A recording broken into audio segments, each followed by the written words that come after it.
निवर्तमान सभापति श्याम सुंदर जी सोनी, पूर्व सभापति आदरणीय रामपाल जी सोनी, महिला संगठन की अध्यक्ष, युवा संगठन के अध्यक्ष और महासभा के सभी पदाधिकारी, सभागृह में उपस्थित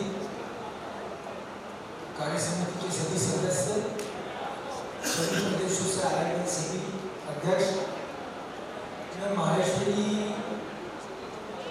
पत्रिका के बारे में आपको कुछ जानकारी देना चाहता हूँ कि माहेश्वरी पत्रिका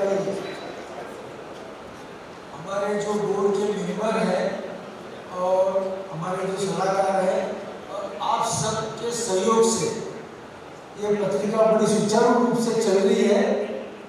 और विशेष बात कि इस पत्रिका में आने वाले 3 महीने, तो सितंबर, अक्टूबर, नवंबर, ये 3 महीने स्पेशल ये पत्रिका निकलने वाली है महाकुंभ जोधपुर अधिवेशन से संबंधित। और उसमें हम सभी को विनती करते हैं कि भाई आप ज़्यादा से ज़्यादा शुभकामना के व बधाई के अब विज्ञापन हमें भेजें, क्योंकि महासभा ने भी कार्य समिति के ग्रुप में ये निवेदन किया है। और अभी हम ये सोच रहे हैं कि इस 3 महीने में जो प्रदेश सभा अगर पूरे अंक के अंदर अपना पूरा साल भर का 2 साल का जो भी लेखा जोखा है वो देना चाहती है और साथ में हमें 15 विज्ञापन भेजती है, तो हम उसके लिए एक स्पेशल अंक निकालेंगे। तो इस टाइप का हमने प्लान किया है। तो मैं सबसे रिक्वेस्ट करता हूँ कि भाई ज़्यादा से ज़्यादा विज्ञापन और अपनी जितनी योजनाएं हैं ये 3 अंक में पूरी आने वाली है। और दूसरी बात, मैं आंध्र प्रदेश, तेलंगाना राज्य सभा और उनके जो प्रदेश अध्यक्ष हैं और महेश जी और भगवती और उनके पूरे टीम को बहुत बहुत धन्यवाद देना चाहता हूँ। आप लोगों ने यहाँ बहुत अच्छी व्यवस्था की है और हर काम में आपका वो सहयोग रहा है, इसलिए मैं फिर से एक बार आप सबको धन्यवाद देता हूँ। और फिर से मैं महासभा के सभापति जी को ये विनती करता हूँ कि हमें ज़्यादा से ज़्यादा विज्ञापन आपके माध्यम से भी मिले, ये हमारी विशेष विनती है। हाँ, अच्छा, दिसंबर का जो अंक है संदीप जी, दिसंबर का जो अंक है वो महाराष्ट्र प्रदेश का रहेगा। उसमें पूरे विज्ञापन और उनकी जानकारी रहेगी और अपने जोधपुर महाकुंभ का पूरा डिटेल उसमें रहेगा। और आपकी पत्रिका 2 महीने में कंटिन्यूस वो पत्रिका में आने वाली है, तो वो भी हमें मटेरियल सब आप भेजिए। क्या आपको एक प्रतिवेदन तो सब दिए हुआ है व्हाट्सएप पे, तो आप वो देखिए। धन्यवाद।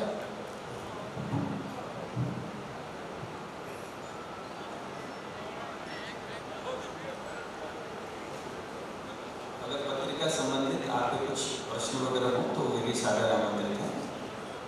वैसे जब से हमने एक मुश्त कोरियर की सेवा प्रारंभ करी है, लगभग सभी जगह से बहुत ही पॉजिटिव फीडबैक है। और 1-2 प्रदेशों में तो ये कहा कि भाई हमारा तो बहुत बड़ा कष्ट आपने पूरा करा दिया। तो जिन क्षेत्रों में अगर अभी भी कहीं पत्रिका पहुँचने में बैकलॉग बाकी होगा तो उन प्रदेश के प्रतिनिधियों से मेरा निवेदन है कि आप हमारे कहने से 1 बार, 2 बार, 3 बार एक मुश्त कोरियर वाली सेवा प्रारंभ करवाइए। अगर थोड़ी बहुत त्रुटि कहीं रह गई होगी तो वो भी हम पूरी तरह से दूर करने का प्रयास करेंगे। अगर और कोई सुझाव न हो तो हमारी रिपोर्ट को हम विराम दे दें। धन्यवाद। जय हिंद। बहुत बहुत धन्यवाद। अब मैं समिति तो राधेश्याम जी हमारी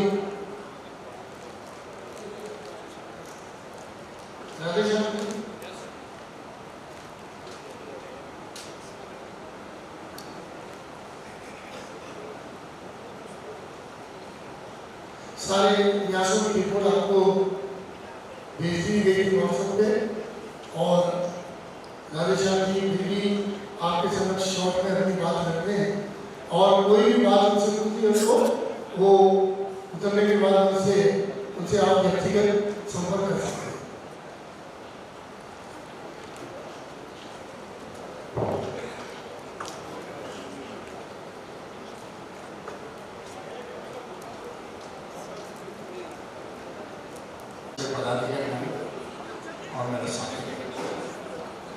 सबसे पहले मानव मेडिकल वेलफेयर सोसाइटी का रिपोर्ट आपको पूर्व में भिजवाई जा चुकी है और डिटेल रिपोर्ट भी आपको प्रेषित किया जा चुकी है।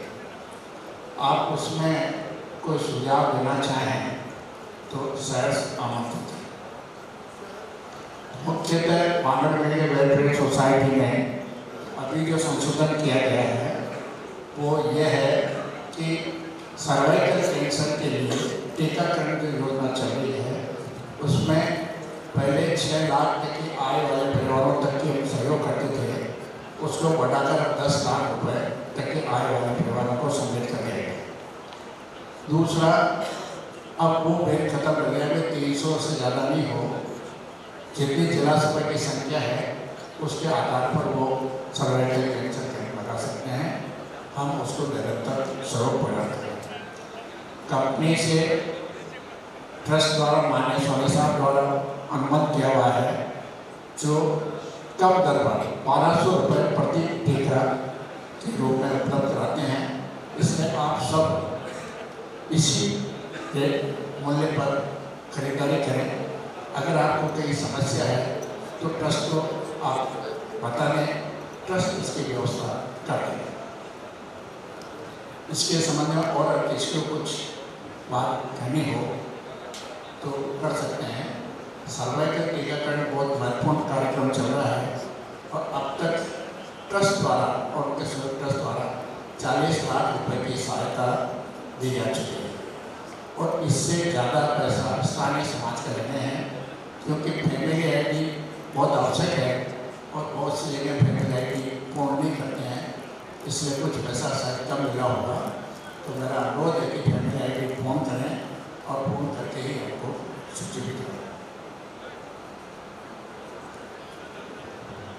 मानव मेडिकल में और किसी का सुझाव? मैं जालना महाराष्ट्र से जिलाध्यक्ष दामोदर भट्टे। हाँ जी, जालना जिला महाराष्ट्र प्रदेश से मैं एक आपको या सभी को आज वही साहब ने बोले कि पर्सनल मिले, परंतु हम कल भी उनको मिले थे सोमानी साहब को, उन्होंने कोई हमें रिस्पॉन्स की बात की नहीं। हमारा जो जालना जिला में हमने जो सर्वाइकल कैंसर, ब्रेस्ट कैंसर, इसके जो प्रमाण बढ़ रहा है, इसके लिए हमने जालना में 9 शिविर उसके लिए है। 425 महिला का हमने उसका टेस्टिंग किया है, उसमें 17 महिला बाधित हुई है। तो इसके लिए जो आपने सहायता के लिए जो हमें बोला था, हमें एक गलती हमारे बोले तो ज्ञान में नहीं थी कि पहले आप अपने को सूचना देना चाहिए, हमने वो दी नहीं। परंतु जब मालूम पड़ा तो भाई साहब के पर्सनल व्हाट्सएप पर हमने वो शिविर के बैनर वगैरह डाले थे, वांगड़ ट्रस्ट का बैनर लगाकर हमने ये कैंप लिया है। तो इसके 9 कैंप का एक रूपरेखा पूरा खर्चा आपको वांगड़ ट्रस्ट को हमने भेजा है। तो उसके उपरांत उनका हमें जवाब आया कि आप पूर्व सूचना न देने की वजह से आपका यह सैंक्शन नहीं हो सकता। तो इसके लिए ये उचित है या हमें, क्योंकि ये ज्ञान नहीं है हमें भाई पूर्व सूचना देना, आपका बोर्ड पे लगेगा। आपकी बात को समझ हमारा मतलब ये क्या पूर्व सूचना देते तो आपको सहायता चीजें मिल जाएगी।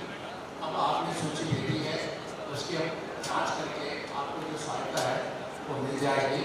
परंतु ये तो निश्चित है कि मानव मेडिकल वेलफेयर सोसाइटी सहयोग करती है तो उसका बैनर लगाया जाना ज़्यादा हो चाहिए। बैनर लगाए थे, हमें ट्रस्ट के बोर्ड मीटिंगों में इस पॉइंट को होता है और हम उसका जवाब देना होता है। इसका हमारा निवेदन है कि जो भी जिला सभा प्रदेश सभा इस तरह का आयोजन करें, उसमें मानव मेडिकल वेलफेयर सोसाइटी को कोई सूचना देने तो हम आपको बैनर भेज देंगे। उस बैनर को आप जरूर बताएं ताकि ट्रस्ट के कर्मचारी पदाधिकारी आज इस बिंदु पर सहायता नहीं रोकेंगे, सहायता।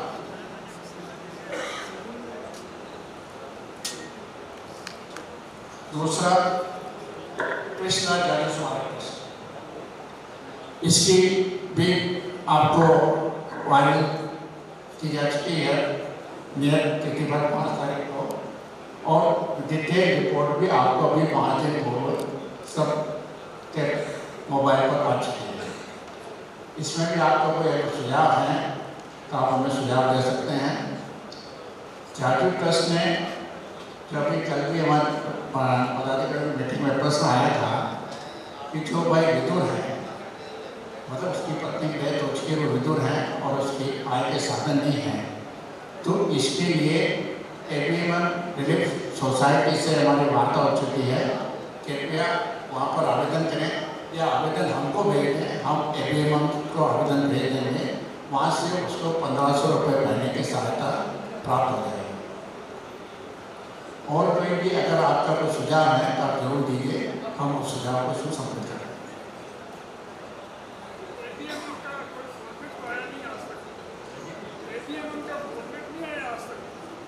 फार्म आ जाएगा, एटीएम को मिलने आएगा, फार्म हम आपको भेजेंगे।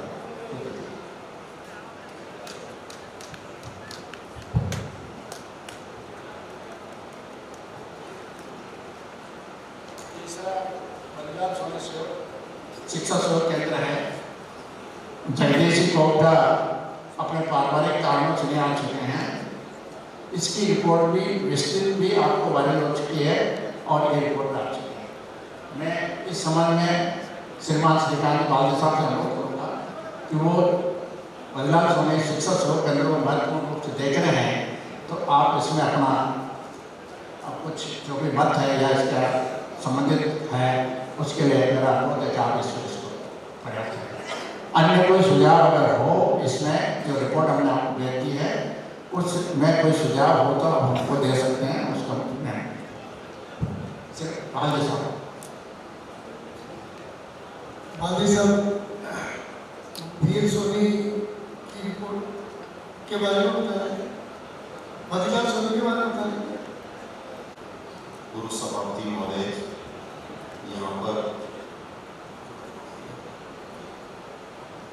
यहाँ पर उपस्थित कार्य समिति के सभी प्रबुद्धगण,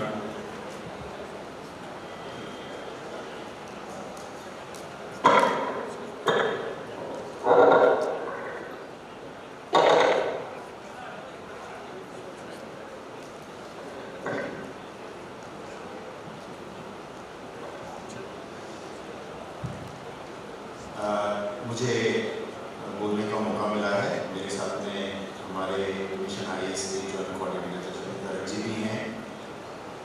जैसा आप जानते हैं और अभी सभी जो क्षेत्रीय सभाओं ने अपना रिपोर्ट रखी है, मिशन IAS की हमारी पूरी कोशिश रहती है कि हम हर जगह जाकर और जो हमारे होनहार विद्यार्थी हैं, एस्पिरेंट्स हैं, उनसे जाकर बात करें और उनसे अनुरोध करें कि सिविल सर्विसेज भी एक बहुत अच्छा करियर है जिसको आप चुन सकते हैं और हमें इसके बहुत अच्छे परिणाम मिल रहे हैं और सभी क्षेत्रीय सभाओं से, जिला सभाओं से इसके लिए कार्य हो रहे हैं। हमने पिछले 2 साल में ही 16 से अधिक ऐसे कार्यक्रम रखे हैं। आज जो है मिशन IAS का जो सभी अधिकारी हैं उनका मिलकर ये है कि जो हमारे विद्यार्थी मिशन IAS के साथ जुड़ना चाहते हैं, हम उनको जोड़कर जब तक वो एग्ज़ाम देते हैं उनकी मेंटरिंग करते हैं। मेंटरिंग के लिए उनकी फिजिकल मेंटरिंग भी है और ऑनलाइन मेंटरिंग भी हम करवाते हैं, जिससे कि वो एग्ज़ाम का पैटर्न, एग्ज़ाम के लिए क्या रिसोर्स बुक्स होंगी और उसकी पूरी जानकारी उसमें कर सकते हैं। तो जो मिशन IAS जब से बना है, एक माहौल बना है जहाँ पर हमारे होनहार बच्चों को इसका बना है और इसका परिणाम आप देख ही रहे हैं। जैसे माननीय सभापति महोदय ने कहा कि पिछले कुछ वर्षों में हमारे सिविल सर्विसेज की तरफ रुझान बढ़ा है और इसके कारण हमारी भागीदारी बढ़ी है। माहेश्वरी समाज, जैसा आप जानते हैं कि एक बहुत छोटा समाज है। अगर इस समाज को अपना व्यवसाय में हम बहुत आगे हैं, परंतु अगर हम देश और देश की दिशा और इसकी जो उन्नति है उसमें भागीदारी चाहते हैं तो वो 2 ही तरह से हो सकती है, या तो हम पॉलिटिकल रूप से स्ट्रॉन्ग हो या हम प्रशासन में आए। पॉलिटिकल रूप से क्योंकि हमारी नंबर कम है उतना नहीं हो सकता है, परंतु हम डेफिनेटली एडमिनिस्ट्रेटिव सर्विसेज में आ सकते हैं और उसके लिए हमारे यहाँ टैलेंट की कमी नहीं है। जैसे मैं कल शाम को बता रहा था कि 2025 में केवल 94 बच्चों ने हमारी प्रीलिमिनरी एग्जाम के लिए माहेश्वरी समाज से भाग लिया और उसमें से 28 जो हैं उन्होंने मेन एग्जाम के लिए उत्तीर्ण हुए। ये करीबन 29-30% है, जबकि नेशनल लेवल पे केवल 1.4% का एवरेज है। 10 लाख बच्चों में से 14,000 बच्चे ही प्रीलिमिनरी पास करते हैं। तो हमारे यहाँ बहुत टैलेंट है और अगर ये टैलेंट आता है तो 2023 का जो हमारा उद्देश्य है माहेश्वरी समाज का, वो हम उसको पूरा कर सकते हैं और उसको अचीव कर सकते हैं। मैं इसमें बद्रीलाल सोनी ट्रस्ट का बहुत आभार व्यक्त करता हूँ कि मिशन IAS ने जो भी उनको रिक्वेस्ट की उन्होंने उसको पूरा किया। रामपाल सोनी का मैं बहुत आभार व्यक्त करता हूँ। हम बिना इकोनॉमिक क्राइटेरिया के लिए जो बच्चे एग्जाम दे रहे हैं उनकी सहायता कर रहे हैं। कोई भी बच्चा 2025 में जितने भी बच्चों ने प्रीलिमिनरी का एग्जाम दिया उनको 35,000 रुपीज़ की scholarship assistance Badrilal Soni trust ने दी। उसके बाद जिन बच्चों ने मेन का एग्जाम दिया प्रीलिमिनरी से जो पास हो गए वो 28 बच्चों को अगेन 35,000 की स्कॉलरशिप के कागज कल दर्जी साहब ने राजेशानी साहब को दिए हैं, जो 35,000 की स्कॉलरशिप और बद्रीलाल सोनी ट्रस्ट के द्वारा दी जाएगी। इसके बाद मेरी सोनी साहब से रिक्वेस्ट हुई कि ये 2 स्टेज पे तो हो गया, हमें अगर मेंस भी क्लियर करके इंटरव्यू में पहुंचता है तो उसके लिए भी असिस्टेंस देनी चाहिए। उन्होंने कहा ठीक है, उसके लिए 25,000 रुपये जोड़ दीजिए। तो टोटल 1 लाख रुपये की सहायता जो बच्चे सिविल सर्विसेज की रियली में तैयारी कर रहे हैं उनको बिना इकोनॉमिक क्राइटेरिया के माध्यम से ये इनके माध्यम से हो रही है। मैं आज मुझे बहुत खुशी होती है कि हमारे समाज, हमारे ट्रस्ट और ऑफिसर्स, ये ब्रह्मा विष्णु महेश तीनों का मिलन हो गया है कि जो हमारे एस्पिरेंट्स हैं, हमारे विद्यार्थी हैं, उनको मदद करेंगे।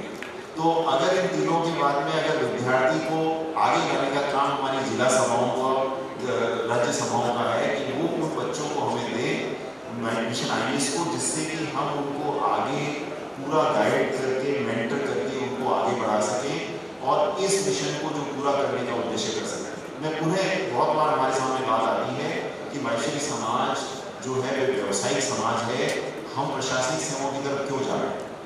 मैं ये कहता हूँ कि अगर कोई अच्छा व्यवसाय है तो वो व्यक्ति, वो स्टूडेंट, वो एस्पिरेंट व्यवसाय की तरफ देखें। परंतु ज़्यादातर हमारे बच्चे जो प्रोफेशनल डिग्री लेते हैं वो कहीं ना कहीं जॉब कर रहे हैं। अगर उनको जॉब ही करनी है तो वो सरकार में आके और प्रशासन की दिशा बनाए, देश की नीति बनाए, न कि वो कहीं एक इंडिविजुअल ऑर्गेनाइजेशन में काम करें। ये हमारा ध्येय रहता है। इस प्रगति में मैं पुनः दूसरी बात जो कहना चाहूँगा कि महेंद्र में जैसे कल बात हुई थी, सभापति महोदय ने मिशन IAS से प्रस्ताव रखा था कि ज़्यादातर जो बच्चे मिशन IAS में आते हैं वो मुख्य रूप से प्रोफेशनल डिग्री वाले आते हैं, इंजीनियरिंग से, लॉ से, CA से और मेडिकल लाइन से। करीबन 2/3 जो बच्चे सिविल सर्विसेज में पास होते हैं। तो हमने अनुरोध किया था कि एक स्कीम बनाई जाए जिससे कि हम इस तरह के बच्चों को फाइनेंशियली सपोर्ट कर सकें। और मुझे बहुत खुशी है कि बहुत कम समय में सोनी साहब के प्रयासों से और हमारे सभापति संदीप जी के प्रयासों से माहेश्वरी ड्रीम शेपर स्कीम शुरू हुई। जैसे आप कल बता रहे थे, माहेश्वरी ड्रीम शेपर स्कीम अपने आप में एक अनूठी स्कीम है क्योंकि इसका पूरा काम ऑनलाइन होता है, कोई भी काम फिजिकल नहीं है। जो स्टूडेंट इसमें भाग लेता है वो अपने घर से कंप्यूटर से ऑनलाइन अप्लाई करता है, उसको किसी को भी फिजिकली कागज नहीं देने पड़ते। और उसके बाद में वो एप्लीकेशन जो है क्षेत्रीय सभा के पास में ऑनलाइन आती है, वो अपने कमेंट्स देती है। उसके बाद में ऑफिसर्स की स्क्रीनिंग कमेटी बैठी हुई है, वो रिकमेंड करती है और हमारे उसके बाद में बद्रीलाल सोनी ट्रस्ट और उसके 8 जो एजुकेशन जो संस्थान हैं वो उनको रिकमेंडेशन के साथ जाती है और उनको वो पैसे दे दिए जाते हैं। जैसे कल बताया गया था, मैं पुनः बताना चाहूँगा कि मेडिकल का कोई स्टूडेंट है तो उसको 1 लाख रुपए प्रति वर्ष जब तक कि उसकी पढ़ाई पूरी होती है उसका पूरा कमिटमेंट MDS के तहत है। इंजीनियरिंग, लॉ और इन दोनों के लिए 75,000 रुपीज प्रति वर्ष की अशोर गारंटी है और सीए के लिए 2 इंस्टॉलमेंट में 50,000 रुपये दिया जाता है इंटरमीडिएट और फाइनल करने के लिए ये दिया जाता है। ये अपने आप में अनोखी स्कीम है और इसमें जो माहेश्वरी सभा का जिला लेवल है उसको भी इसमें भाग लिया गया है। जो अप्लाई करता है उसको रिक्वेस्ट की गई है कि जिला सभा से उनकी इनकम और उनका जो एक माहेश्वरी जो अपने इसमें जो नंबर है वो उसमें उसको सर्टिफाई करके अपलोड करें, जिससे हमें कि वेरीफाई हो जाए कि वो माहेश्वरी समाज से है और वो जेन्युइन है। इकोनॉमिकली वीकर सेक्शन का हम गवर्नमेंट से उसका वो लेते हैं और फिर स्क्रीनिंग कमेटी देखती है कि वो मेरिटोरियस है या नहीं।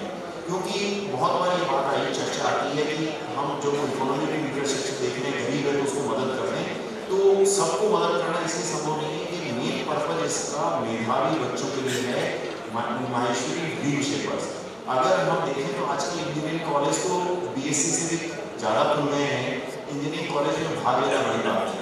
पर अगर कोई बच्चा IIT में है, NIT में है, ट्रिपल IT में है, उसको 100% इकोनॉमिक वीकर सेक्शन को इस चीज़ की सहायता मिलती है। अगर कोई क्रेड से होकर नेशनल लॉ यूनिवर्सिटी में है, उसको 100% इसकी सहायता मिलती है। पर हम ये एक्सपेक्ट करें कि वो किसी प्राइवेट इंजीनियरिंग कॉलेज जिसमें भी कोई मेरिट बेस सिस्टम नहीं है उससे अगर आ रहा है तो उसमें MDS की सहायता उसको नहीं मिलती है। फिर भी सोनी साहब ने ब्यावर की जो मीटिंग हुई थी उसमें कहा था कि जिनकी 3 लाख रुपए से इनकम कम है उनमें अगर मेरिट में थोड़ा रिलैक्सेशन है तो स्क्रीनिंग कमेटी उस मेरिट में रिलैक्सेशन को देखती है और उसके बेसिस में देती है। तो अपने आप में अनोखी स्कीम है। कल तक 164 एप्लीकेशन इसमें आ गई थी और जैसे मैं कह रहा था कर्नाटक और पूर्वांचल से तो हमें नॉन माहेश्वरी की भी एप्लीकेशन इसमें आ गई है, ये इतनी सर्कुलेट हो गई है। तो हम वो नहीं चाहते हैं कि नॉन माहेश्वरी इसमें अप्लाई करें क्योंकि केवल माहेश्वरी इसमें ले सकते हैं, पर अपने आप में एक बहुत अनोखी स्कीम है। मैं एक आप सभी गणमान्य व्यक्ति यहाँ बैठे हैं, एक चीज मेरे ध्यान में आई है, मैं स्पेशली सभापति महोदय को और सभी यहाँ पर प्रमुख लोगों के सामने रखना चाहूँगा। देखिए हमारा समाज बहुत छोटा है, अगर इस समाज को अपना प्रभुत्व रखना है तो इसको कॉम्पिटेंस लेवल अपना मेंटेन करना पड़ेगा। पहले के समय में व्यवसाय के लिए एजुकेशन की इतनी इम्पोर्टेंस नहीं थी। आज अगर बिजनेस भी करना है तो एजुकेशन बहुत इम्पोर्टेंट है। बिजनेस जो है वो इंटरनेशनल हो गया है, कहीं पर भी आपको अगर अपना लेवल बनाना है तो एजुकेशन बहुत महत्वपूर्ण है। अगर आप जूस को देखें कि वो अमेरिका को कंट्रोल करते हैं या न्यूयॉर्क को कंट्रोल करते हैं तो क्योंकि उन्होंने अपना कॉम्पिटेंस लेवल नॉलेज लेवल से बढ़ाया। और कोई समय में बॉम्बे में अगर पारसी कंट्रोल करते थे तो क्योंकि ब्रिटिश टाइम में सबसे पहले उन्होंने इंग्लिश और एजुकेशन को अडॉप्ट किया। तो अगर हम शिक्षा की तरफ ध्यान देना चाहते हैं तो मेरा एक और सुझाव है शिक्षा के लिए जो समाज को करना चाहिए। कल मुझे बहुत खुशी हो रही थी कि सभापति महोदय के कहने पर तुरंत जो है हमारे सहयोगी ट्रस्ट बनते जा रहे थे और 32 का आंकड़ा तो यहाँ बैठे बैठे हो गया। अगर वो कुछ और प्रेशर करते तो 2-4 और नंबर आ सकता था। तो भामाशाहों की यहाँ पे कमी नहीं है और 25 लाख रुपए अगर पर देखें और 32 है तो 8 करोड़ रुपया 7-8 करोड़ रुपया यूटिलाइज होना है। जब हमने ये MDS स्कीम शुरू की तो हमने देखा कि 8 जो सहयोगी ट्रस्ट है उनको कॉम्पिटेंट बच्चों की एप्लीकेशंस आना लग गई। वरना पहले ये इशू था कि आपके पास में अच्छी एप्लीकेशन जो एलिजिबल है वो एप्लीकेशन नहीं मिलती है। तो अगर हम ये चाहते हैं कि ये सहयोगी ट्रस्ट इनके पास में अच्छा है तो मेरा एक सुझाव है कि आज हमारे जो सबसे इम्पोर्टेंट कटिंग एज है एजुकेशन में वो होता है +1 और +2 जो 11th और 12th, क्योंकि वहाँ पर जो डिसाइड होता है कि वो कॉम्पिटिटिव एग्जाम की तैयारी कैसे करेगा, चाहे वो इंजीनियरिंग के लिए JEE मेन और JEE एडवांस्ड हो, चाहे वो मेडिकल के लिए नीट हो, चाहे वो लॉ के लिए क्लैट हो, तो उसकी तैयारी उसकी 11th 12th में होती है और उसके तुरंत बाद में वो एग्जाम देता है। अगर वो वहाँ पर सफल हो जाता है तो वो बहुत अच्छा प्रोफेशनली करता है और अपने जीवन में बहुत अच्छा करता है। हमारा अभी कोई सपोर्ट सिस्टम उस जगह पे नहीं है। कोई सहयोगी संस्था कभी 20,000 रुपये कभी 25,000 रुपये गरीबी के आधार पर दे देती है। तो मेरा एक सुझाव है आप सभी के लिए, अगर आप इसको कंसिडर करें कि जिस तरह MDS को हमने +1 के बाद जिन्होंने कॉम्पिटिटिव एग्जाम दे लिया उसके बाद किया है, एक हम नई स्कीम शुरू करें, उस पर कंसिडर करें। कभी भी हो सकता है कि जो 10th में मेधावी बच्चा हो जिसने 85% मार्क्स लिए हों बोर्ड में, और जो इकोनॉमिकली वीकर सेक्शन से हो या जिसकी इनकम कम हो वो निर्णय किया जा सकता है। उन बच्चों को फर्स्ट ईयर 11th और 12th में जो सहयोगी एजुकेशन ट्रस्ट है वो सपोर्ट करे और उसको कॉम्पिटिटिव एग्जाम की तैयारी के लिए भी सपोर्ट करे। तो 3 लेवल पे उसको सपोर्ट करना पड़ेगा। 11th और 12th 30,000 या 40,000 की अमाउंट फिक्स की जा सकती है जो कि सहयोगी संस्था दे, और उसको जो कॉम्पिटिटिव एग्जाम है चाहे वो जेई मेन है या चाहे वो नीट है उसके लिए अमाउंट फिक्स की जाए। अगर ये 3 साल को उसको क्रेडिट होगी तो जो हमारे गरीब परिवार है जो कि एक नॉर्मल पढ़ाई करके कॉम्पिटिटिव एग्जाम में पार्टिसिपेट नहीं कर पाते हैं, ये एक समाज के लिए उसको सुदृढ़ करने का एक बहुत अच्छा तरीका हो सकता है। तो ये मेरा सुझाव आपके सामने है। इसका नाम माहेश्वरी शिक्षा ज्योति या कोई भी नाम आप जो समझें हो सकता है। मेरा सभापति महोदय से, रामपाल जी साहब से, श्याम जी सोनी से अनुरोध है कि इस बारे में विचार करें, और अगर एक नई योजना आती है तो समाज अवश्य रूप से शिक्षा के लिए और आगे रूप से बढ़ सकता है। छूट-मूट रूप से और इंडिविजुअल करने से हम प्रभावी रूप से कार्य नहीं कर सकते हैं। भामाशाहों की कमी नहीं है। इस भामाशाहों की पैसे को जो इकोनॉमिकली मेधावी बच्चे हैं उनको चैनलाइज करने की जरूरत है। आपके सामने ये प्रस्ताव मैंने रखा है, इस पर विचार करें। धन्यवाद।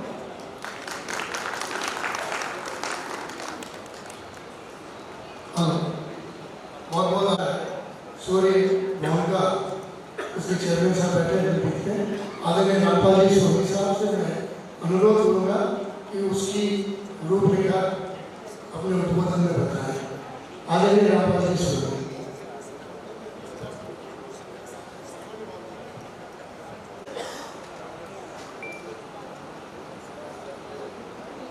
सम्मानित सभापति संदीप जी काबरा, निवर्तमान सभापति भाई श्री श्याम जी सोनी,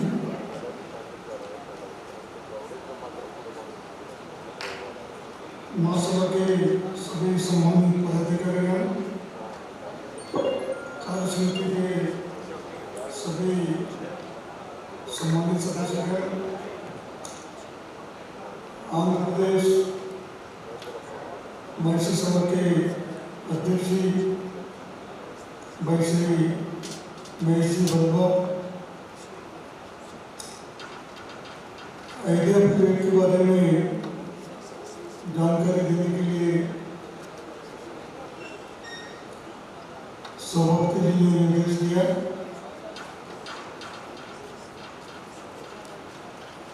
निर्माण का कार्य तेज गति से चल रहा है।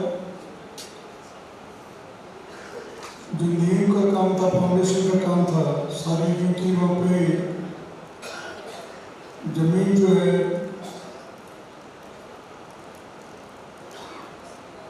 वो बंजरी ज़्यादा थी, इसलिए आई फाउंडेशन जो है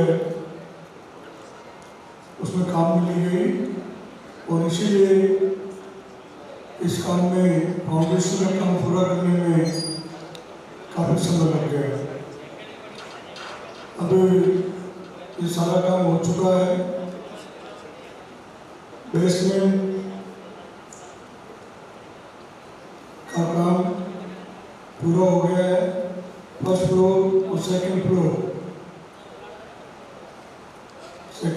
की छत पड़ चुकी है और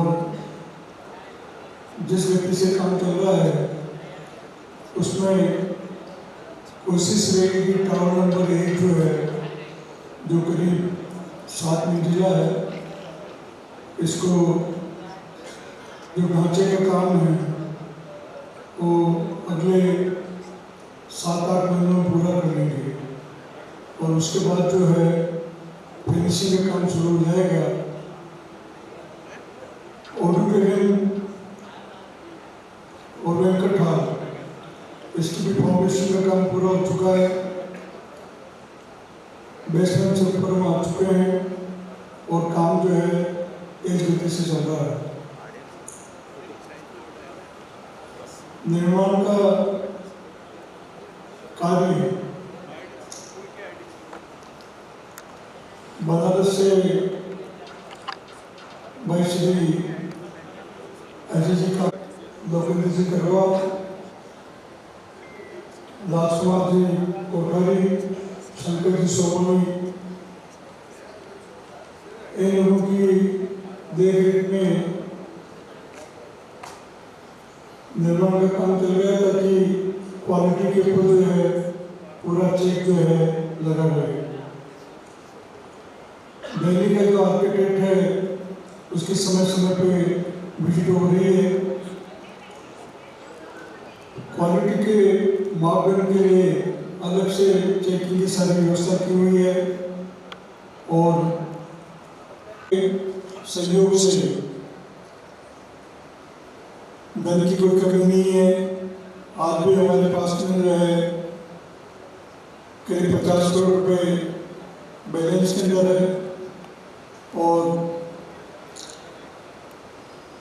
निर्माण का कार्य जैसे जैसे प्रगति की ओर जाएगा डोनर्स की तरफ से पैसा मिलने में 1% की दिक्कत नहीं है। करीब 300 मजदूरों के आसपास मशीनों के साथ कार्य की गति तेजी से चल रही है। जमीन का जो अधिग्रहण हुआ नंदू खोटिया का विशेष योगदान रहा है।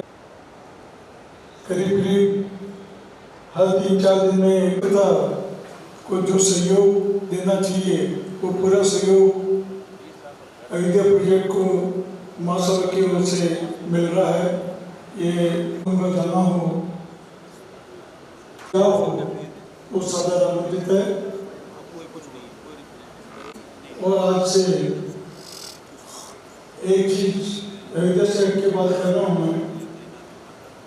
पुणे के अंदर जो हमारा हॉस्टल है वहाँ पे जो है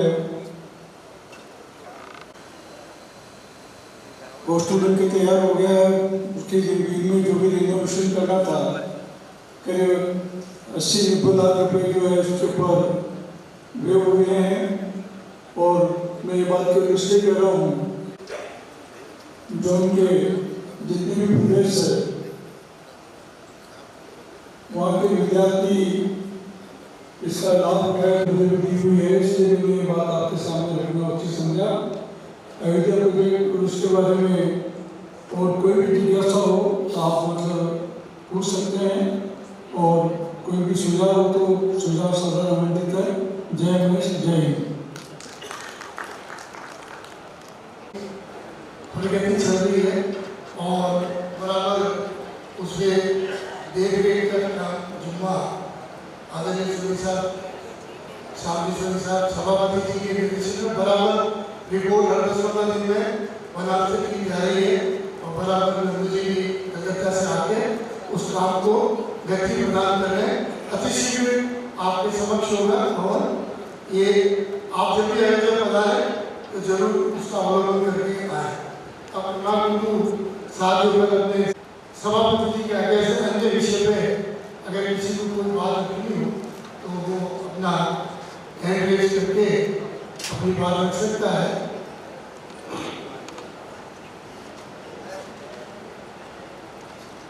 हाँ, तो माइक अगर नीचे प्रोवाइड कर देंगे। सुभाष जी नमस्कार। मंच सभी सम्मानित मेरे साथीगण, मातृशक्ति,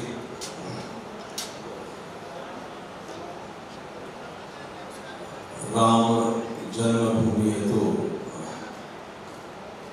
कोठारी बंधु पर कथा हमारे राम और शरद कोठारी जी और अजमेर से श्री अविनाश माहेश्वरी और उसी वक्त 1993 में अजमेर में इसके लिए एक विद्यालय का गठन किया गया था। वो विद्यालय भी चल रहा है, उसका नाम है शहीद अविनाश माहेश्वरी आदर्श विद्यालय निकेतन। अभी उसमें 750 बच्चे विद्यार्थी पढ़ रहे हैं। सारा काम सुचारू रूप से चल रहा है। अभी कुछ कक्षों की बरामदों की जरूरत थी तो उसमें हमारे संयुक्त मंत्री भाई श्री रमाकांत जी मालवी के निर्देशन में 6-7 जने जो माहेश्वरी बंधु है उन्होंने सहयोग करके 30-35 लाख में निर्माण कार्य कराया था, लेकिन वहाँ लगभग 3.5-4 करोड़ रुपये खर्च होने की जरूरत है। और जो हमारे समाज से जुड़ा हुआ व्यक्तित्व हो, जिसके लिए हम लोग शौर्य भवन में भी जिसके हमारा स्थान है और हम सबके हृदयों में स्थान है, तो उसके लिए महासभा में अध्यक्ष सभापति जी को हमने निवेदन किया, उन्होंने स्वीकार किया है। तो ये प्रस्ताव रूप में आपके समक्ष रखा है। और वैसे थोड़ी सी जानकारी दे दूँ, अजमेर महासभा का उद्गम स्थल है, यानी कि प्रथम जो महासभा का शुरुआत हुई है वो अजमेर से हुई है। और इस विद्यालय को भी अजमेर में हुतात्मा अविनाश माहेश्वरी के याद में, स्मृति में पूज्य स्वामी सत्यमित्रानंद गिरी जी महाराज के कर कमलों से इसका शिलान्यास हुआ था। आज बहुत अच्छी स्थिति में ये विद्यालय चल रहा है। मैं साधुवाद देता हूँ महासभा को कि आपने हमारे इस निवेदन को स्वीकार किया। एक दूसरा विषय जो ज्वलंत भी होना चाहिए और मैं समझता हूँ कि हमारे युवाओं के भविष्य को निर्धारित करने वाला भी है, जो आगे हमारे समाज के कर्णधार होते हैं। सूक्ष्म में बात मेरी भाई शरद जी से हुई थी आते आते। मैं चाहता हूँ कि कहीं पर भी विवादों की स्थिति ना बने, और ऐसा मैं नहीं, हम सब लोग भी चाहते हैं। मध्य राजस्थान युवाओं में अभी वहाँ पर बड़ा विरोधाभास चल रहा है। लगभग साल भर पहले जब सब तरफ से रोकने में असमर्थ रहे युवाओं को, तब वो मुझे जिम्मेदारी दी गई थी। जब मैंने उनका सारा ताना बाना सुना और समझा, मुझे लगा कि ये गलती जो नीचे युवा है उनकी नहीं है। मैंने भाई शरद जी को ये निवेदन किया, ऊपर से इसको जरा बिल्कुल ठीक ठाक रखें, क्योंकि 2-2 विधानों से चुनाव हो रहे हैं, एक ही चुनाव। अब अगर मान लीजिए इस तरह से होगा तो हमें विरोधाभास होगा। हमारे यहाँ पर अजमेर, नागौर, टोंक, सवाई माधोपुर 4 जिलों का है। ये आपने प्रश्न बात की, थोड़ा सा इसमें आप लोगों के संबंध में इसलिए डाल रहा हूँ खासतौर से, क्योंकि अगर आज हम महासभा में हैं और अगर आप लोग भी अगर उनका सही नहीं करेंगे तो थोड़ा सा या तो संविधान में बच्चों को भी साथ में लेके चलना पड़ेगा आपको। वो कल आपके युवा होंगे, वो भी आपकी जगह ही आएंगे। अगर वहाँ पर रहेंगे तो बहुत क्लेश रहता है भाई जी। तो निश्चित रूप से मेरा जो निवेदन है वो बहुत जरूरी है कि भाई जो हमारी संबंधित, देखिए आप मंच शेयर करते हैं, आप कहते हैं मातृशक्ति महिला संगठन होता है, आप कहते हो युवा, आपके अध्यक्ष महोदय मंच शेयर करते हैं, तो क्यों नहीं उन चीज़ों को आप लोग दें, और जरूरी है, वो आपका भविष्य है। इन्हीं शब्दों के साथ सबको सादर अभिनंदन। जय महेश। धन्यवाद। और कोई जो अभी विषय रखा, रात में भी आप ये पत्र लिखे हुए थे कि शहीद अविनाश माहेश्वरी के नाम पर वहाँ आदर्श विद्या मंदिर पहले से विद्या भारती द्वारा संचालित है, अभी उसको अपग्रेड कर रहे हैं। और चूंकि शौर्य भवन के चेयरमैन सुनील साहब और रिलीफ फाउंडेशन के चेयरमैन सुनील दोनों भी लगे हैं, मैंने रात में बात नहीं हो पाई थी, मंच पर बात करी थी, क्योंकि अपना शौर्य भवन इन तीनों शहीदों की स्मृति उसमें मुख्य रूप से अपन ने तय की है, शहीद रामचंद्र कोठारी और शहीद अविनाश माहेश्वरी। और आपको ये जानकारी देनी चाहिए कि अपन ने प्रयास किया आपके अजमेर नगर से एक मार्ग और एक चौराया, वहाँ उपमहापौर ने, मैं स्वयं वहाँ संपादक में मौजूद था, और वहाँ उपमहापौर ने नगर निगम ने इस बात के लिए, चूँकि सारे अपने लोग हैं, वहाँ एक चौराया और एक मार्ग भी अविनाश माहेश्वरी के नाम से रहेगा। और अभी आप दोनों के साथ में सारी बातचीत करने के बाद में ये जो विद्या मंदिर में 5 लाख रुपए की जो लैब आप बना रहे हैं और 5 लाख रुपए का जो बॉक्सिंग कॉम्प्लेक्स आप बना रहे हैं, जो पीछे आपने प्रपोज कर रखा है, कुल मिलाकर के 11 लाख रुपए आपको शौर्य भवन जनोपयोगी की सेवा केंद्र और रिलीफ फाउंडेशन के माध्यम से एक प्रॉपर फॉर्म में एक एप्लीकेशन आ गया। ये आपको समाज के न्यास से केवल उनकी स्मृति को सुरक्षित रखने के लिए उसमें जहाँ भी अंकित होना है वो माँ सभा रिलीफ फाउंडेशन और एडी में महेश्वरी शौर्य भवन जनोपयोगी सेवा केंद्र अंकित करके 11 लाख रुपए उसके लिए आपको मैं समझता हूँ अपना सबका भाव है। चूंकि अविनाश महेश्वरी अजमेर से थे, आज देश को नजदीक नहीं बननी चाहिए रामचंद्र कोठारी जी के नाम पे या अविनाश जी के नाम पे कहीं भी कुछ बनता हो, वो उनकी मातृभूमि थी। वहीं से वो अयोध्या राम मंदिर आंदोलन में गए और उनके शरीर में लगभग 400 छर्रे लगने के बाद हथगोले अगर वो वहाँ से नहीं हटाते तो कम से कम 400 से 500 कार सेवक वहाँ कार सेवक में वो शहीद हो जाते, देवलोक हो जाते। उन्होंने उन हथगोलों को उठाकर दौड़े और उसमें उनके शरीर में छर्रे लगे और हमने यहाँ तस्वीर लगा कि पूरे वर्ष हो गए तो हमने इसको मनाया। 11 लाख रुपए आप दोनों ने उसके लिए स्वीकृत किए। मैं आपकी ओर से सदन की ओर से आपको बधाई देना चाहता हूँ कि आपने इसको बहुत उदारतापूर्वक इसकी स्वीकार की।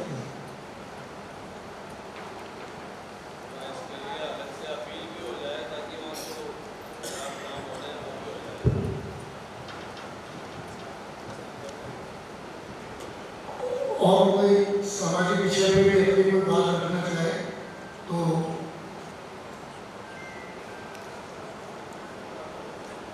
कोई नहीं, तो मैं अगला बिंदु क्रमांक में आए गए पत्र और बैठक का समर्पण आभार आदरणीय सभापति जी से निवेदन करूंगा, आप आगे की कार्य का सोचें।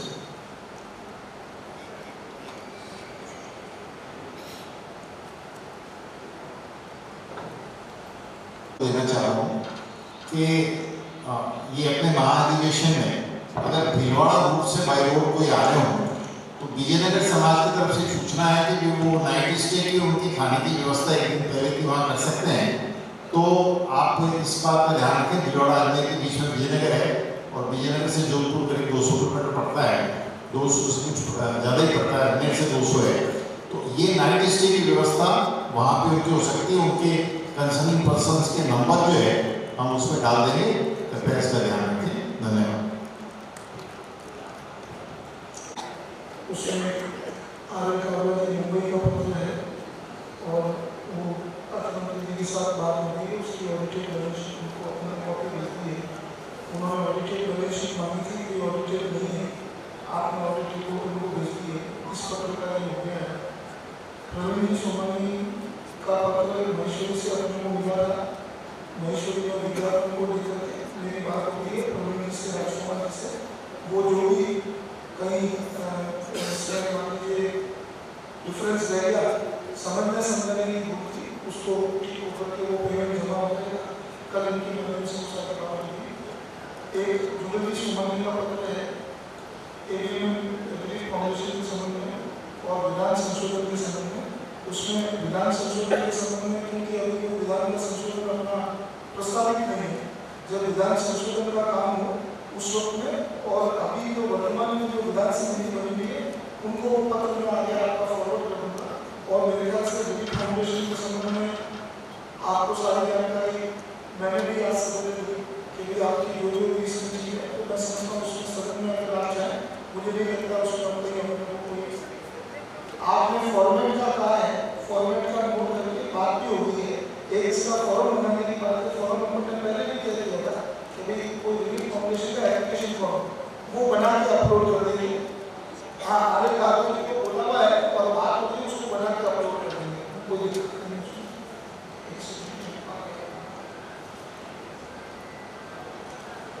उसके बाद में सुरेंद्र जी बजाज का पत्र है, पदाधिकारियों के कार्य दायित्व और निर्वहन में उदासीनता और बैठक में अनुपस्थिति रहने के बाद। सुरेंद्र जी आप हैं हाउस में, बैठक में उपस्थित रहने से और अनुपस्थित रहने से मुझे आप एक बार बताएं, महासभा और विधान बिल्कुल स्पष्ट है, सारी चीजें हैं जो बैठक में आकर की बैठक में बिल्कुल पूरी तरह से एकाग्र होकर के कोई काम नहीं कर पा रहे। वैसे लोग बैठक में आते ही आया नहीं आया बराबर है। रही बात ये कि इसके लिए विधान बिल्कुल स्पष्ट है, लेकिन चयन करने वाले आप ही लोग हैं। अगर आपने अपने यहाँ से इस तरह के लोगों को चयनित करके भेजा है तो जब तक उनका टर्म है तब तक आपको वो भुगतना ही पड़ेगा।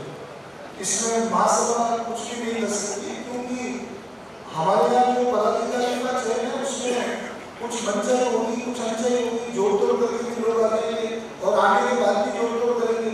उसको ये मंच कैसे कंट्रोल कर सकता है? महासभा का अपना सेट विधान है, उस विधान के अनुरूप जो चयनित होकर आया हम उसको ससम्मान चयनित सदस्य के नाते मान्यता देंगे। अब किसी का अभ्यास ही पड़ गया कि बैठकों में नहीं आना तो बैठक में उपस्थित नहीं होना, बैठक में रहे तो केवल अलग से चर्चा चिंतन करना और उनको खड़ा कर देना, उसको भी मंच कुछ भी नहीं कर सकता। मंच तो आपको रिक्वेस्ट कर सकता है कि अपने दायित्वों के प्रति आप सावधान रहें, सावचेत रहें और काम करें। उसके अलावा कोई विषय मुझे नहीं लगता है कि इसके अलावा कोई विषय आप खुद ही मेरे ख्याल से उस विषय को लेके उतने सुरक्षित गंभीर नहीं है, क्योंकि मैं बात कर रहा हूँ आप अभी चर्चा नहीं लगेगी तो मैं समझता हूँ अपने दायित्व को कैसे ठीक ठाक कर पाएंगे ये आप खुद ही तय करें।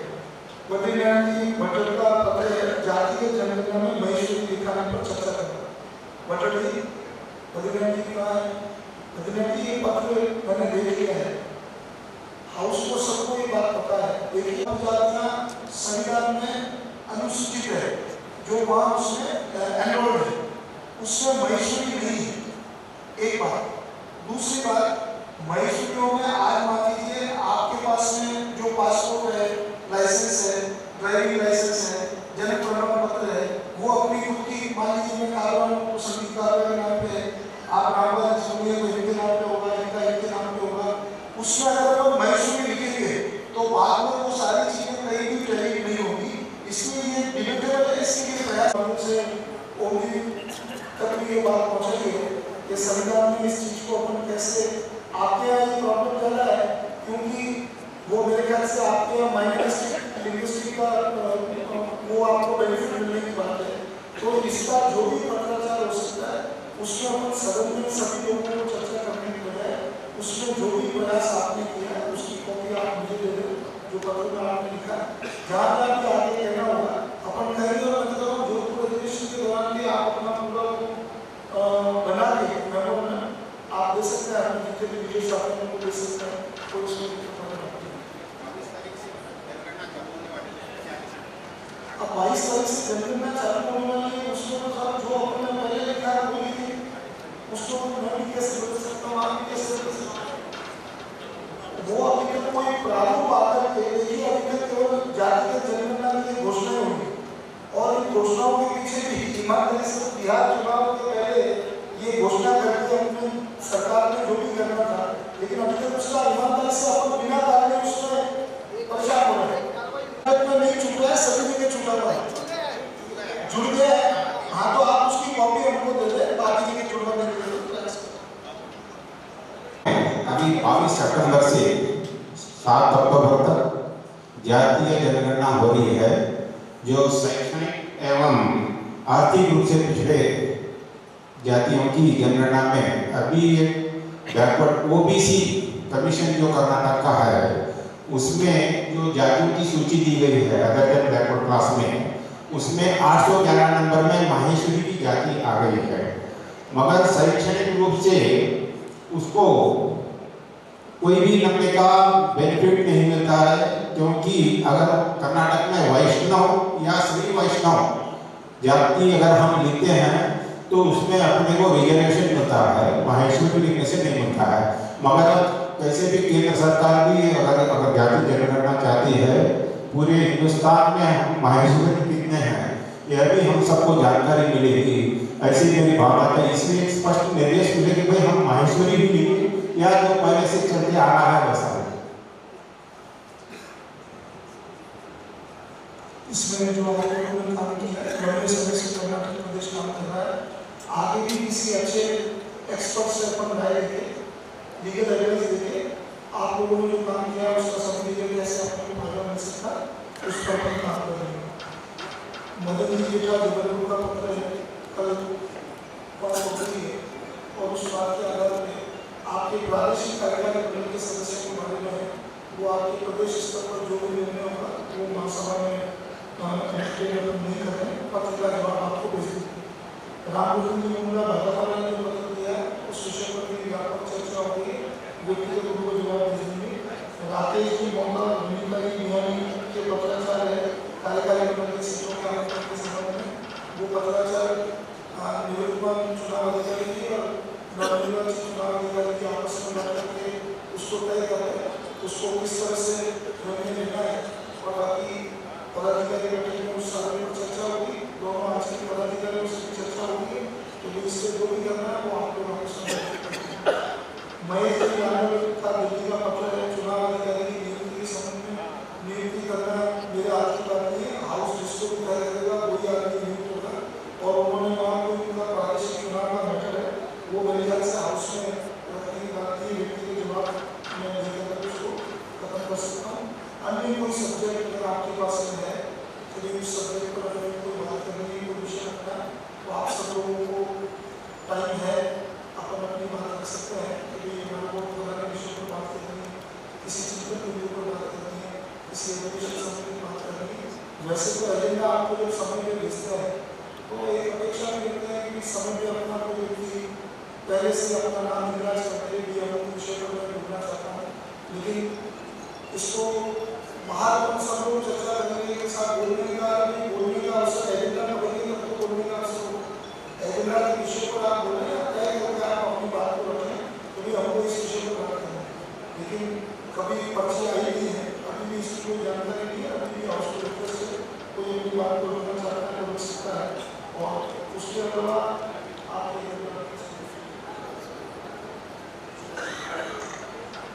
हाँ बताइए।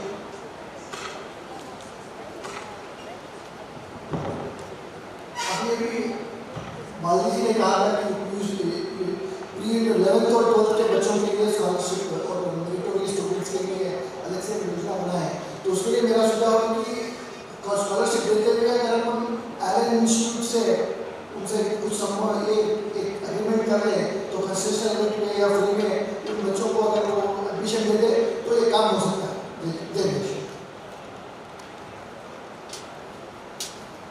आदरणीय मौलाना जी के सानिध्य में उस पर मेरे ख्याल से कोई चर्चा इन 2 दिनों में नहीं हुई है, उसमें कोई लिस्टेड कंपनी बनाने की बात थी, तो एक्चुअली कोई डिटेल मुझे पता नहीं है क्योंकि आज मौलाना जी आए नहीं है, तो यदि आपको इसके विषय में कोई नॉलेज है तो शेयर करें। धन्यवाद।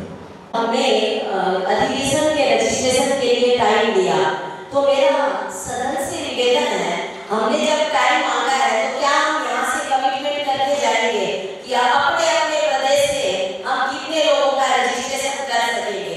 क्या हम सभापति जी को ये आश्वासन देंगे कि हमारे यहाँ से इतने रजिस्ट्रेशन तो पक्के होंगे?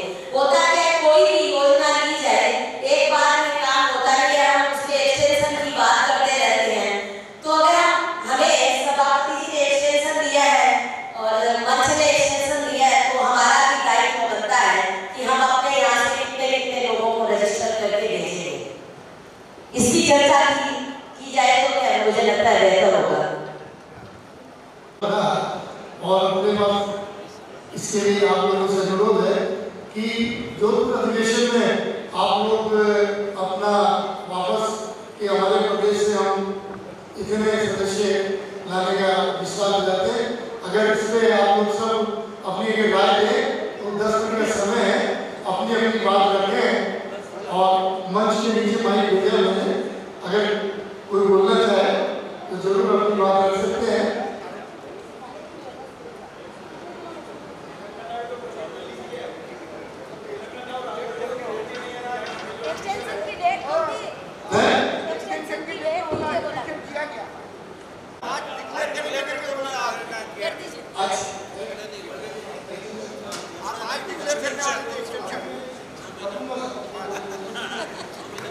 वो एक्सटेंशन हो जाएगा, बता देंगे।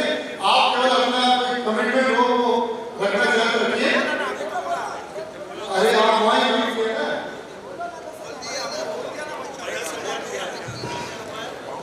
चलिए ठीक है। जुड़े आप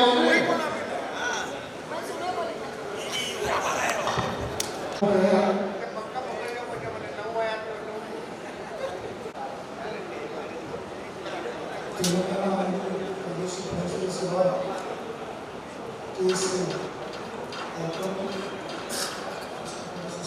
आज अवसर है इस तीसरे सत्र की 7वीं कार्यसमिति बैठक के समारोह के कार्यक्रम में हम सब लोग बैठे हैं।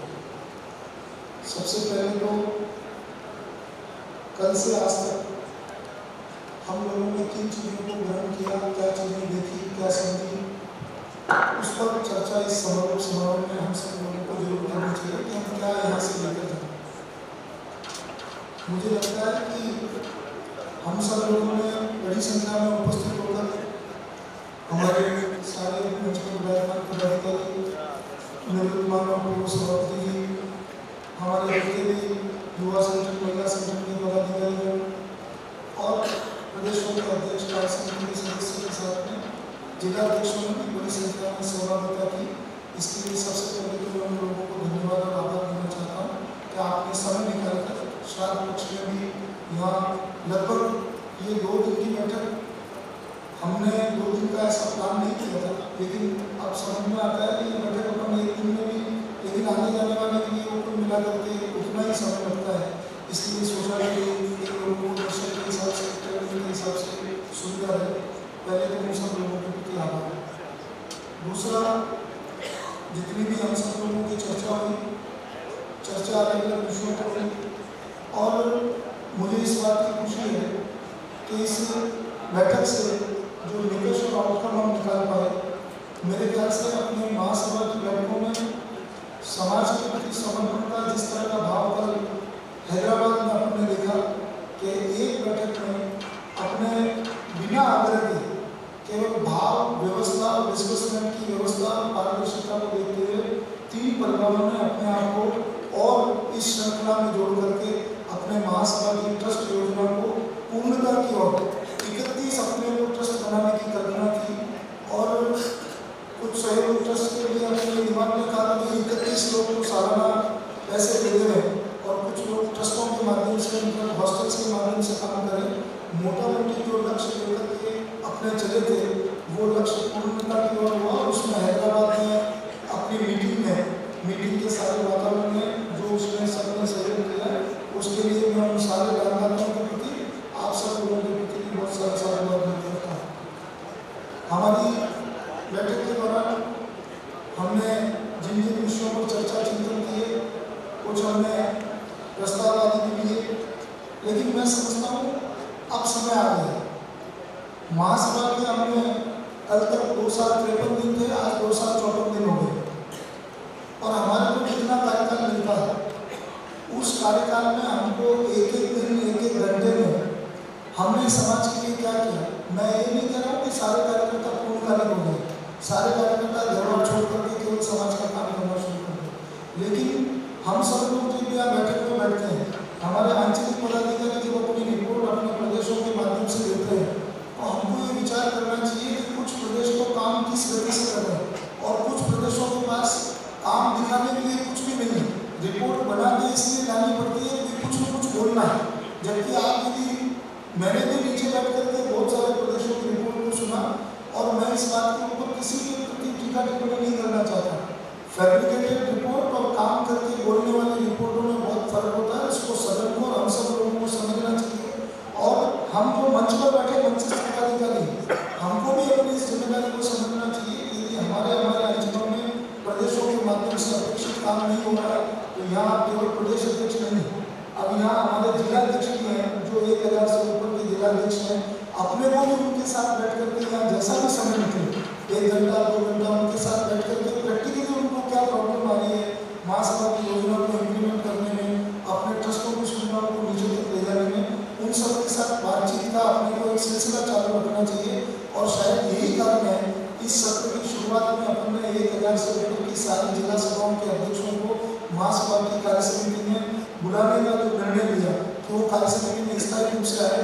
आप में से जितने भी जिला अध्यक्ष आए हुए हैं, आज से पहले तो मेरे ख्याल से एक समय आदरणीय रामपाल जी को पता है, शामी को पता है कि एक समय में प्रदेश अध्यक्ष की कार्यसमिति का सदस्य नहीं होता और बाद में निर्णय करके प्रदेश अध्यक्ष को कार्यसमिति के सदस्य के नाते उसको अपन ने तय किया कि कार्यसमिति का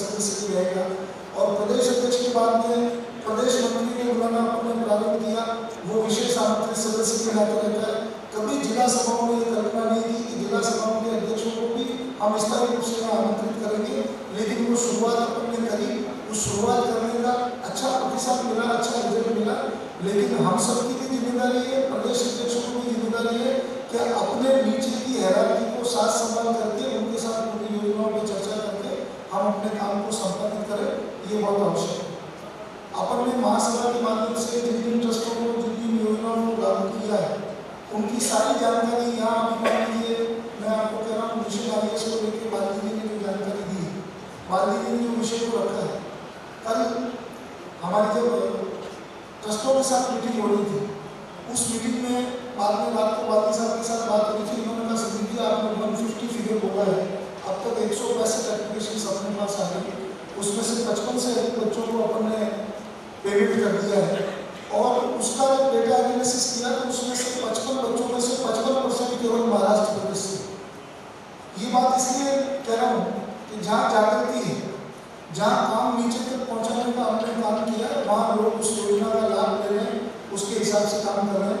इसका मतलब ये नहीं है कोई महाराष्ट्र योजना का लाभ ले सकता है तो आप नहीं ले सकते। प्रश्न ये है इस योजना को नीचे तक खड़ा करने का, योजना को नीचे तक जागृत करने का काम हम लोगों को करना चाहिए। जो मैं अपेक्षा करता हूँ कि जो हमारा बचा हुआ समय है उस समय में हम पूरी ताकत के साथ रहते हैं।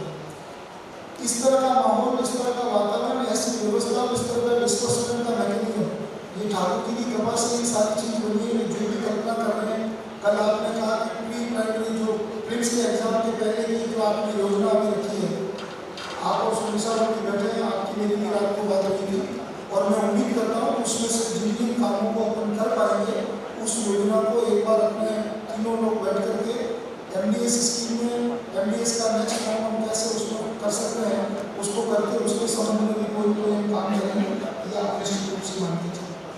हमने जो लॉन्ग टर्म की जो वर्किंग की थी, हमारी जितनी भी फ्लैगशिप योजनाएं हैं, जिन प्रदेशों में, जिन जिला सभाओं में उन फ्लैगशिप योजनाओं को अभी तक उपयोग नहीं किया है, मेरी बहुत विनम्रतापूर्वक आग्रह है कि अपन केवल इस तरह का नहीं सोचे कि अधिवेशन में बाकी समाज का काम काज है वो ठंडे बस्ते में डाल देंगे, ऐसा नहीं करना। अधिवेशन का अपने लिए काम करना है, बाकी फ्लैगशिप योजनाओं पर भी हमको बचे हुए समय में पूरी ताकत के साथ काम करना है। कल अर्थमंत्री जी ने रिपोर्ट रखी, रिपोर्ट में हमने अब तक कुल मिला करके 1,21,000 रुपये के लिमिट तक दिए हैं, जबकि कार्यक्रम में समझता हूँ 150 से ज़्यादा कार्यक्रम हमारे हो गए और मैं उन सारे जिला सभाओं को भी आह्वान कर रहा हूँ। ये कोई स्थायी फंड नहीं है, ये कोई सहयोग राशि नहीं है, इस राशि को प्रोत्साहन राशि के रूप में आप ले लें। और मैं आज भी आपको निवेदन कर रहा हूँ कि आपके जिला सभाओं में यदि पहले भी कोई कार्यक्रम हो गए और उन कार्यक्रम की राशि यदि आपने क्लेम नहीं की है, 1,000 से ऊपर की जिला सभाओं को मैं कह रहा हूँ कि उन कार्यक्रमों की राशि यदि आपने क्लेम नहीं की है, जो हमारी फ्लैगशिप योजना पूरी जिन जिला सभाओं में की है, वो अभी भी मुझे पत्र दे दे, अर्थमंत्री जी को कॉपी दे दे, आंचलिक पदाधिकारियों को कॉपी दे दे, उनके एंडोर्समेंट के साथ में वो राशि आपके खाते में हम ट्रांसफर कर देंगे, क्योंकि अपने पास तो फंड की किसी प्रकार की कमी नहीं है, ये आपका फंड है, आपकी जिला सभाओं में देने के लिए फंड। एक विषय जो महेश्वरी कार्यालय को लेकर के दिनेश जी यहाँ बैठे हैं, मैंने दिनेश जी को बहुत बार इस बात के लिए आग्रह किया। जब मैं आदरणीय शाम जी के यहाँ कार्यक्रम में गया था तब भी महासभा कार्यालय में जाकर आया था, मैंने उस दिन भी इनको अधिकृत किया था कि कितने भी रुपए लग जाए, महेश्वरी का कार्यालय बिल्कुल अच्छा बना हुआ है, महासभा का कार्यालय अच्छा बना हुआ है, लेकिन वहाँ एक अब जब गौरव ग्रंथ बनेगा महेश्वरी का ई पत्रिका का काम हम जिस तरह से विस्तृत करना चाहते हैं और जिस तरह का पीछे बैक ऑफिस में स्टाफ लगाना चाहते हैं, मैंने उसी दिन इनको निवेदन किया, ये भी थे 2-3 कार्यकर्ता और भी थे कि भाई वहाँ सभापति जी का कक्ष बना हुआ है। मैंने कहा इस कक्ष की कोई आवश्यकता ही नहीं, आप इस कक्ष को हटाइए, इसमें महेश्वरी के संपादक को बैठाइए। और वहाँ एक कॉन्फ्रेंस रूम बना हुआ है, उस कॉन्फ्रेंस रूम को हमने ये तय किया कि इसके ऊपर आप पदाधिकारी कक्ष लिखते हैं, कोई भी पदाधिकारी आए, ये जरूरी नहीं है कि सभापति जाएगा कोई बैठेगा, कोई भी पदाधिकारी आए उनके लिए बैठने की व्यवस्था रहे, वो आराम से उस काम को कर सके। ये मैंने आपको आग्रह किया था, अभी भी आपने इसको कमिट किया है कि भाई बहुत कम टाइम स्पान में जल्दी से मिलकर उसको करेंगे। उसके साथ में मैंने ये भी निवेदन किया है कि 1940 से महेश्वरी का रिकॉर्ड हमारे पास में है, 1940 से हमारा रिकॉर्ड रूम जैसे बने हुए बस्ते बंधे हुए हैं, लेकिन अब मुझे लगता है टेक्नोलॉजी का युग है। मैंने इनको कहा है कि चाहे कितने भी रुपए की मशीन लगे, 2 लाख 5 लाख टोटल मिला के 10 लाख रुपए का, तो मैं दिसंबर में कह गया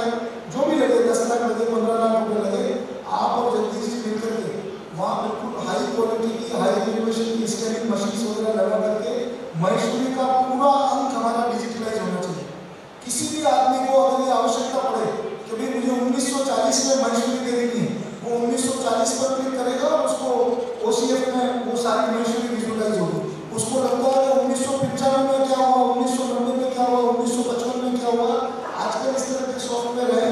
मैंने खुद ने दत्तोपंत के नाम पर एक वेबसाइट हमने जोधपुर से बनाई थी, जिसका मैं चेयरमैन हूँ। 2 लाख पेज उसमें अपलोड है और मेरे ख्याल से दुनिया के सबसे बेहतरीन सॉफ्टवेयर में उसको हमने किया है। दत्तोपंत की 300 पुस्तकें उसमें अपलोड है। तो जब ये सारी चीज़ें हो सकती है तो अपने को महेश्वरी में भी इन सारे कामों को करना चाहिए, ताकि मान लीजिए मुझे समाज के प्रस्तावों के बारे में जानकारी करनी, मुझे समाज में आज से 50 साल पहले क्या काम हो रहा था उसके बारे में जानकारी करनी है, तो किसी को मंच से बताने की आवश्यकता नहीं है। वो तुरंत उसको रेडी रेफरेंस उस किताब के ऊपर वो क्लिक करे, उसको सारी चीज़ें मिल जाए। इसके लिए जो भी बजट लगेगा 10-15 लाख रुपये तो आपको मैंने कहा ही है। और जगदीश जी मेरी बात को सुन रहे हैं, रामनिवासी साहब मेरी बात को सुन रहे हैं, तो भाई हमने 87 लाख रुपये महेश्वरी के खाते में महासभा के खाते से जमा है। और अर्थमंत्री जी 87 लाख रुपये भी उनके खाते में जमा है। 87 नहीं है, 88 लाख में मेरे ख्याल से 12-13 हज़ार कम है। आप 88 लाख की मान लो उसको, क्योंकि कल अर्थमंत्री जी तो कह रहे थे पैसा ब्याज का क्या होगा, मिल जाए अपने कोई बढ़िया का अकाउंट नहीं है, अपन 88 लाख रुपये मान लें। उसमें से 60 लाख रुपये मैं आपको ये जानकारी इसलिए दे रहा हूँ कि उसमें से 60 लाख रुपये अपना कमिटमेंट था कि महेश्वरी को प्रतिवर्ष हम सहयोग करेंगे 20 लाख रुपए का। तो 60 लाख रुपए तो महेश्वरी के खाते में हमने पहले की मीटिंग में तय किया है। वो महेश्वरी उसकी अधिकारी है और 60 लाख रुपए का 3 वर्ष में आप उसका उपयोग करें, ताकि महेश्वरी को किसी प्रकार के फंड की कमी नहीं आए।